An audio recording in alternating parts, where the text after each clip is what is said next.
রাত্রি 10টা উঠেছিলাম।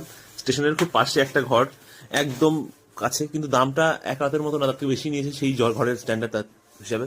1300 টাকা নিয়েছে এক রাতের জন্য। 10টা, এখন বাজে সকালবেলা 7:30। এখন বেরোবো, 8টা বাজে ট্রেন। আর স্টেশনের খুব কাছে ঘরের এইরকম অবস্থা, ছোট্ট একটুখানি বাথরুম, একটা বেডরুম, কিচ্ছু নেই ফেসিলিটিস, জলও দেয়নি, একটা ছোট্ট বাথরুম, এইটুকুনিতেই শেষ। ছোট্ট আমরা এখন বেরোচ্ছি। যাই হোক, এটাই হলো ব্যাপার। রুমের বাইরেটাও দেখিয়ে দেবো। রুমের বাইরেটাও খুব একটা আহামরি না কিছু, খুবই বাজে, সিম্পল। মানে প্রথম দিনের গ্র্যান্ড মার্কিউরের পাশে এটা কিছুই না। একটা ছোটো টিভি আছে যেটা চলছে সকাল থেকে, এখানে যাই না, বাইরে দিয়ে রাস্তা দেখা যায়, আর বাদিক গেলে স্টেশন। সামনে কালকা স্টেশন, আর বউ সামনে লাল রঙের ব্যাগ নিয়ে দৌড়াচ্ছে। খুব সুন্দর এই জায়গাটা, আমার লেগেছে। আমার বউ বলেছে খুব নর্মাল। পিছনে সূর্য উঠছে দেখা যাচ্ছে। ট্রেন 8টা 5-এ, আর এখন ঘড়িতে টাইম হলো 20 মিনিট বাকি 8টা বাজতে। কালকা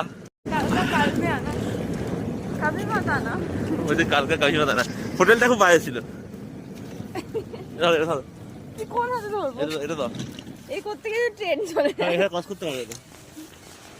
আমরা বন্দে ভারত মিস করেছি, এই করতে গিয়ে যদি এই ট্রেনটাও চলে যায়, টয় ট্রেন, এটার জন্য এত এত কিছু ঘটা করে থাকা, আমার আর কিছু বলার নেই।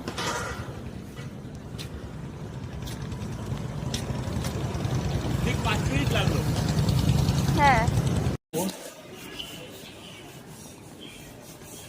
দেখুন কালকা স্টেশন, খুব সুন্দর জায়গাটা, একদম পুরো সুন্দর দেখতে। হ্যাঁ,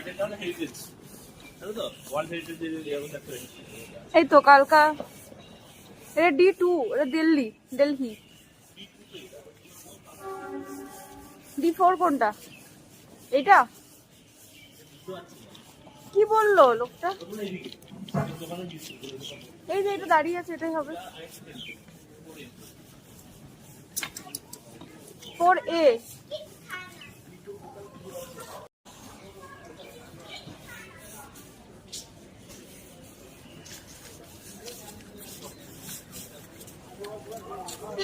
আমাদের টয় ট্রেন এইটা না, বললাম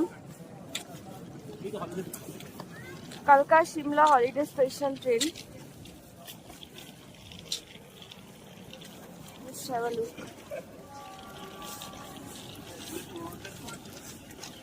একটু পুরনো দিয়েছে, ডাজন্ট ম্যাটার।